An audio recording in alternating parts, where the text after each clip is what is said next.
Welcomes to she breeds ஃப்ரே. எல்லாரும் எப்படி இருக்கீங்க நண்பர்களே? இன்றைக்கி நாம் பேச போகிற தலைப்பு, நம்மளில் பல பேரோட வாழ்க்கையில் ஏதோ ஒரு கட்டத்தில் கண்டிப்பாக நடந்திருக்கும், இல்லாட்டி நடந்துக்கிட்டு இருக்கும். ஒரு நாள் நீங்கள் ரொம்ப கஷ்டப்பட்டு பல இரவுகள் தூங்காமல் அழுது மனசுக்குள்ளே போராடி இனிமேல் இவங்க வேண்டாம்னு மறக்க முயற்சி பண்ணின ஒரு மனுஷர் திடீர்னு ஒரு நாள் உங்கள் வாழ்க்கைக்குள்ளே மறுபடியும் வராரு. அது ஒரு சின்ன வாட்ஸ்அப் மெசேஜாக இருக்கலாம், இல்லை ஒரு ஃபோன் காலாக இருக்கலாம், இல்லை ஒரு மிஸ்டு காலாக கூட இருக்கலாம், இல்லாட்டி எப்படி இருக்க அப்படின்னு ஒரு சாதாரண வார்த்தையாக கூட இருக்கலாம்.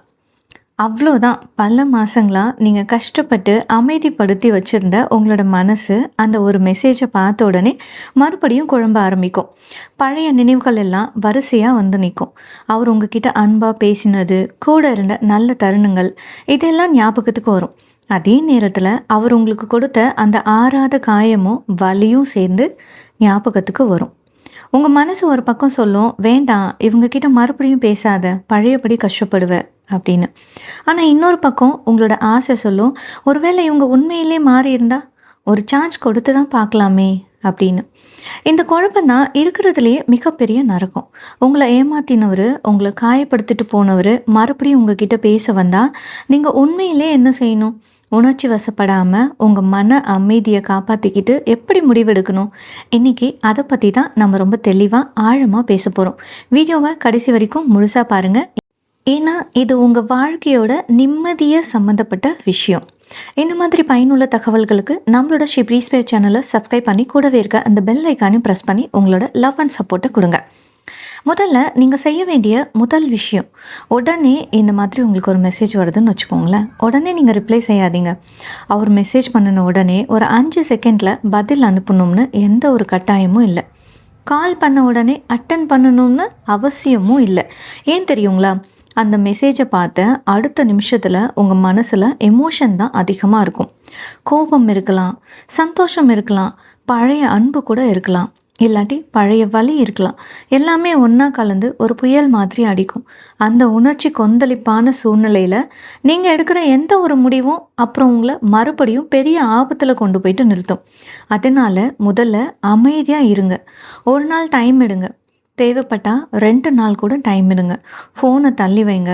உடனே பதில் சொல்லாமல் இருக்கிறது ஆட்டிடியூட் கிடையாது, அது உங்களோட சுய கட்டுப்பாடு, செல்ஃப் கண்ட்ரோல்.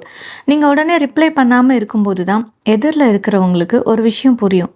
ஓஹோ, பழைய மாதிரி நம்ம கூப்பிட்ட உடனே ஓடி வர்றதுக்கு இவங்க இப்போ தயாராக இல்லை போலையே அப்படின்னு, இவங்க மாறிட்டாங்க அப்படின்னு அவங்களுக்கு புரிய ஆரம்பிக்கும். அடுத்து நம்ம புரிஞ்சிக்க வேண்டிய ஒரு முக்கியமான சைக்காலஜி இருக்குங்க, அதுதான் நாஸ்டாலஜியா ட்ராப்பு, கடந்த கால நினைவுகளினோட வலை. நம்ம மூளை ரொம்ப விசித்திரமானது. ஒரு பழைய உறவு உடஞ்சி போகும்போது கொஞ்ச நாள் கழித்து அந்த உறவை பற்றி யோசிக்கும்போது நம்மளோட மூளை கெட்ட நினைவுகளை மறைச்சிட்டு நல்ல நினைவுகளை மட்டும் பெருசுப்படுத்தி காட்டும். அவர் உங்களை அழுத்து புலம்ப வச்ச இரவுகள் எல்லாம் மெல்ல மெல்ல மறைய ஆரம்பிக்கும். ஆனால் அவர் கூட சேர்ந்து சிரித்தது, பைக்கில் போனது, பேசின நல்ல வார்த்தைகள் மட்டும் பளிச்சுன்னு தெரியும். இதைத்தான் நாஸ்டாலஜியா அப்படின்னு சொல்லுவாங்க. அந்த நபர் திரும்பி வரும்போது நீங்கள் அந்த மனுஷனை பார்த்து ஏங்கலை, அவரோட இருந்த அந்த நல்ல தருணங்களை பார்த்து இயங்குறீங்க. ஆனால் நல்லா யோசிச்சு பாருங்க, அந்த நல்ல தருணங்கள் நிஜம்தான், ஆனால் அவர் உங்களுக்கு கொடுத்த காயமும் நிஜம்தானே. ஒரு பழமொழி சொல்லுவாங்க, புத்தகத்தோட அட்டையை மாற்றினாலும் உள்ளே இருக்கிற கதை மாறாது. அதே போல தான் பழைய நினைவுகள் இனிமையாக இருக்கிறதுக்காக அந்த மனிதரும் இனிமையானவர் அப்படின்னு நினச்சி ஏமாந்துடாதீங்க. இப்போ உங்ககிட்ட நீங்களே ஒரு முக்கியமான கேள்வியை கேளுங்க, இவர் ஏன் இப்போ திடீர்னு என் வாழ்க்கைக்குள்ளே திரும்பி வந்திருக்காரு அப்படின்னு. இந்த கேள்விக்கான பதிலை நீங்கள் ஆராயணும். அவர் உண்மையிலேயே தன்னோட தப்பை உணர்ந்து மாறிட்டாரா, இல்லாட்டி அவருக்கு இப்போ வாழ்க்கை ரொம்ப போர் அடிக்குதா, இல்லை அவரோட புது உறவில் ஏதாவது பிரச்சனை இப்போ தனியாக உணர்றாரா, அவருக்கு இப்போ உங்களுடைய ப்ரெசன்ஸ், உங்களோட ஆறுதல், உங்களோட கவனிப்பு தேவைப்படுதா, இல்லாட்டி உங்களை உண்மையிலேயே மதிக்க ஆரம்பிச்சிட்டாரா? இந்த வித்தியாசத்தை நீங்கள் தெளிவாக புரிஞ்சுக்கணும். ஒருத்தர் உங்களை மிஸ் செய்வதும் அவர் உங்களை மதிப்பதும் ரெண்டும் ஒன்று கிடையாதுங்க. அவருக்கு போர் அடிக்கும்போது இல்லாட்டி தனியாக இருக்கும்போது உங்களை மிஸ் பண்ணலாம், ஆனால் அதுக்கு பேர் அன்பு கிடையாது, அது சுயநலம். உங்களை உண்மையாக மதிக்கிற ஒருத்தர் உங்களை விட்டுட்டு போகவே மாட்டார். அப்படியே ஏதோ ஒரு சூழ்நிலையில் போயிருந்தாலும் திரும்பி வரும்போது உங்கள் மனசை மறுபடியும் காயப்படுத்தக்கூடாது அப்படின்ற பயத்தோட தான் அணுகுவாங்க. அவர் மறுபடியும் வந்து உங்ககிட்ட பேசும்போது ரொம்ப அழகாக பேசுவார். நான் உன்னை ரொம்ப மிஸ் பண்ணிட்டேன்டா, நீ இல்லாமல் என்னால் இருக்கவே முடியல, உன்னை மாதிரி என்னை யாருமே புரிஞ்சிக்கல அப்படின்னு.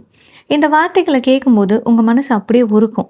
அடடா, நாம் நினச்ச மாதிரி இவர் இப்போது உணர்ந்துட்டாரு அப்படின்னு தோண ஆரம்பிக்கும். ஆனால் ஒரே விஷயத்த மனசில் ஆழமாக பதிச்சுக்கோங்க. வார்த்தைகள் மாற்றத்தை நிரூபிக்காது, செயல் மட்டும்தான் நிரூபிக்கும். வார்த்தைகள் ஒருபோதும் அவங்களோட மாற்றத்தை நிரூபிக்காது, அவங்களோட செயல் மட்டும்தான் அவங்க மாறியிருக்காங்க அப்படின்றத நிரூபிக்கும். பேசுகிறது ரொம்ப ரொம்ப சுலபம் தான். யார் வேணால் என்ன வார்த்தை வேணால் சொல்லலாம். ஆனால் ஒருத்தர் உண்மையிலேயே மாறியிருக்கார் அப்படின்னா அது அவங்களோட செயல்களில் தான் தெரியும். உண்மையாக மாறின ஒருத்தர் தன்னோட தப்புக்கு முழு பொறுப்பையும் ஏற்றுக்குவார்.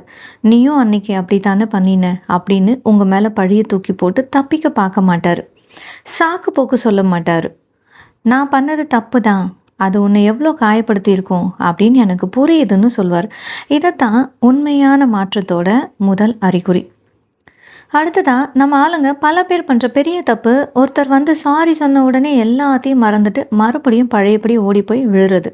வெறும் சாரிங்கிற வார்த்தை மன்னிப்பு கிடையாதுங்க. உண்மையான மன்னிப்பு அப்படின்னா என்ன தெரியுங்களா? தான் செஞ்ச தப்பால் எதிரில் இருக்கிறவங்க எவ்வளோ தூரம் உடஞ்சி போயிருக்காங்கன்னு புரிஞ்சுக்கிறது. அதே தப்பு வாழ்க்கையில் மறுபடியும் நடக்காமல் பார்த்துக்கிறது. உங்ககிட்ட இழந்து போன நம்பிக்கையை மறுபடியும் வளர்க்குறதுக்கு எவ்வளோ காலம் வேணாலும் பொறுமையாக காத்துக்கிட்டு இருக்கிறது. நீங்கள் உடனே அவரை ஏற்றுக்கலனா கூட உங்களோட முடிவை மதித்து அமைதியாக இருக்கிறது. இதை விட்டுட்டு நான் தான் சாரி சொல்லிட்டேன்ல, அப்புறம் ஏன் இன்னும் மூஞ்சியை தூக்கி வச்சுருக்கேன், பழையபடியே பேசுன்னு உங்ககிட்ட அவசரப்பட்டாலோ இல்லாட்டி உங்களை வந்து குற்ற உணர்ச்சிக்கு ஆளாக்கினாலோ தயவு செஞ்சு புரிஞ்சுக்கோங்க, அவங்க மாறவே இல்லை, மாறவும் மாட்டாங்க. நம்ம சமூகத்தில் ஒரு விஷயம் சொல்லுவாங்க, மன்னிக்கிறது தான் உயர்ந்த குணம் அப்படின்னு. உண்மைதாங்க, நீங்கள் அவரை மன்னிக்கலாம். ஆனால் மன்னிக்கிறது வேற, மீண்டும் நம்புறது வேற, அவங்கள மறுபடியும் ட்ரஸ்ட் பண்ணுறது வேற. மன்னிப்புங்கிறது உங்களோட மன அமைதிக்காக நீங்கள் கொடுக்கறது. உங்களோட மனசில் அவர் மேலே இருக்கிற வன்மத்தையும் கோபத்தையும் தூக்கி போட்டுட்டு நீங்கள் நிம்மதியாக வாழ்கிறதுக்காக மன்னிப்பீங்க. ஆனால் அவரை மறுபடியும் நம்பி உங்கள் வாழ்க்கையோட அதே பழைய இடத்துல கொண்டு போய் வைக்கணும்னு எந்த ஒரு அவசியமும் இல்லை. நீங்கள் அவரை மனசார மன்னிக்கலாம், ஆனால் அவரோட வாழ வேண்டிய அவசியம் கிடையாது. நீங்கள் அவரை விட்டு விலகலாம், ஆனால் வன்மம் இல்லாமல் விலகலாம். மன்னிப்புன்றது உங்கள் மனசுக்கு விடுதலை தர்றது. நம்பிக்கைன்றது அவர் நடந்துக்கிற முறையை பொறுத்து நீங்கள் பார்த்து கொடுக்க வேண்டியது. ரெண்டையும் போட்டு குழப்பிக்காதீங்க. நல்லா கேட்டுக்கோங்க, மன்னிப்புன்றது உங்கள் மனசுக்கு விடுதலை கொடுக்கறது. நம்பிக்கை அப்படிங்கிறது அவங்க நடந்துக்கிற முறையை பொறுத்து நீங்கள் பார்த்து கொடுக்க வேண்டியது. ஸோ ரெண்டையும் போட்டு குழப்பிக்காதீங்க. பல பேர் வாழ்க்கையில் மறுபடியும் பழைய ஆள்கிட்ட போயிட்டு சிக்கிக்கிறதுக்கு முக்கியமான காரணம் தனிமை, லோன்லினஸ் தான். நீங்கள் தனியாக இருக்கும்போது சுற்றியும் யாருமே இல்லாதப்போ மனசு இயல்பாகவே பழைய துணையை வந்து தேடும். யாராவது நம்ம கூட பேசினா நல்லா இருக்குமே அப்படின்னு தோணும். அந்த நேரத்தில் தான் அவங்களோட நினைவோ இல்லாட்டி அவரோட மெசேஜோ வரும்.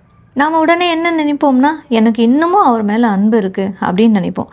ஆனால் உண்மையிலேயே அங்கே இருக்கிறது அன்பு கிடையாது, அது வெறும் தனிமை. தனிமைன்றது தற்காலிகமானது. ஆனால் தவறான நபர்கிட்ட மறுபடியும் போனால் கிடைக்கிற காயம் பல வருஷத்துக்கு ஆறவே ஆறாது. உங்களுக்கு அந்த நபர் தேவைப்படலை, அந்த நபர் கூட இருந்த அந்த கம்பேனியன்ஷிப் தான் தேவைப்படுது.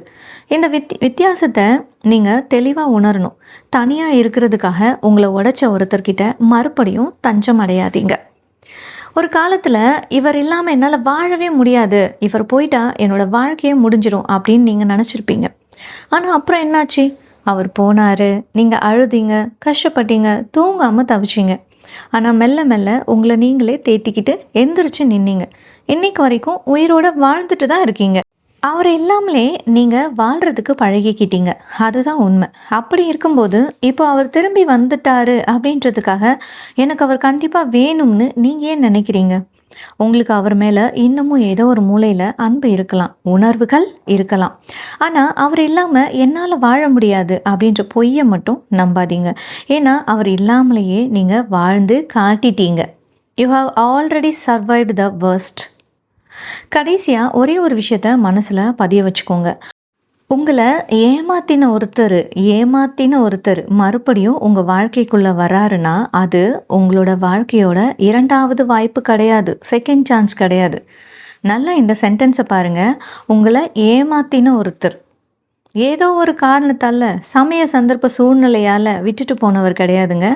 உங்களை ஏமாற்றிட்டு போனவர். உங்களோட ஆழ் மனசுக்கு நிச்சயமாக தெரியும் சில விஷயங்களில் அவர் நம்மளை ஏமாற்றிட்டு போயிட்டாருன்னு. அந்த மாதிரி ஏமாற்றிட்டு போனவர் திரும்பவும் உங்களோட வாழ்க்கைக்குள்ளே வராருன்னா கண்டிப்பாக அது உங்களுக்கான செகண்ட் சான்ஸ்லாம் கிடையாது.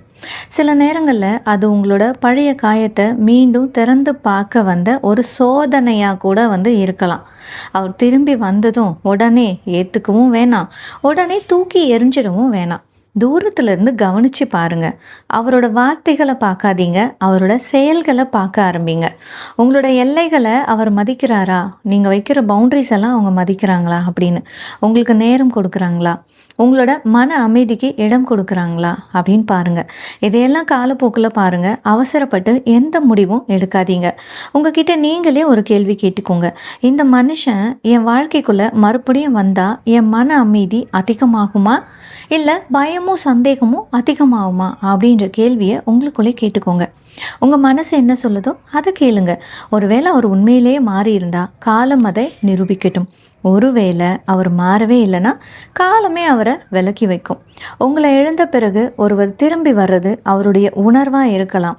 ஆனால் அவரை மறுபடியும் உங்களோட வாழ்க்கையில் அனுமதிக்கிறது முழுக்க முழுக்க உங்களுடைய முடிவு. அந்த முடிவை யாருக்காகவும் எடுக்காதீங்க. பழைய நினைவுகளுக்காகவும் எடுக்காதீங்க, தனிமைக்காகவும் எடுக்காதீங்க, குற்ற உணர்ச்சியாலவும் எடுக்காதீங்க. உங்களுடைய மன அமைதிக்காக மட்டுமே எடுங்க. முன்னாடி அவரை குருட்டுத்தனமாக நம்பி உங்களோட மனசை கொடுத்தீங்க. இந்த முறை முதல்ல உங்களை நம்புங்க. அதுக்கு பிறகு தான் யாரையுமே நம்ம நம்பணும். உங்களுடைய மன அமைதியை விட வேறு எதுவுமே இங்கே முக்கியம் கிடையாதுங்க. நான் உங்களுக்கு ஒரே ஒரு விஷயத்தை மட்டும் திரும்பவும் ஞாபகப்படுத்த ஆசைப்படுறேன். வாழ்க்கையில் நமக்கு வர எல்லா மனுஷங்களும் கூடவே இருக்க போகிறது இல்லை. சில பேர் நமக்கு நல்ல நினைவுகளை கொடுத்துட்டு போவாங்க, சில பேர் பெரிய பாடத்தை கற்றுக் கொடுத்துட்டு போவாங்க. உங்களை ஏமாற்றிட்டு போன ஒருத்தர் மறுபடியும் வராருன்னா இந்த முறை முடிவு உங்களோட கையில் தான் இருக்குது. பழைய ஞாபகங்களுக்காக இறங்கி போகாதீங்க. இந்த உலகத்தில் உங்களோட மன அமைதியை விட, நிம்மதியை விட பெரிய விஷயம் என்ன இருக்குது சொல்லுங்கள்? அவங்க உண்மையிலேயே மாறி இருந்தால் காலம் அதை மெல்லமாக நிரூபிக்கட்டும். அவசரப்படாதீங்க. ஒருவேளை அவங்க மாறவே இல்லைன்னா உங்களோட நிம்மதியை காப்பாற்றிக்கிட்டு அமைதியாக கடந்து போய்கிட்டே இருங்க. உங்களை ஒரு முறை ஏமாத்தினவரை மன்னிக்கிறது உங்களுடைய நல்ல குணம்தான். ஆனால் மீண்டும் மீண்டும் அவரை நம்பி ஏமாறுறது உங்களுடைய பலவீனம். ஸோ நண்பர்களே, உங்களோட வாழ்க்கையோட ஹீரோ எப்போவுமே நீங்களாக தான் இருக்கணும். இந்த வீடியோ உங்களுக்கு கொஞ்சம் ஆறுதலாவோ இல்லை தெளிவையோ கொடுத்துருந்தா மறக்காமல் இந்த வீடியோவுக்கு ஒரு லைக் பண்ணுங்கள். இதே குழப்பத்தில் மன அழுத்தத்தில் இருக்கிற உங்களோட நண்பர்களுக்கு இந்த வீடியோவை ஷேர் பண்ணுங்கள். அவங்களுக்கும் இது ஒரு பெரிய தெளிவை கொடுக்கலாம்.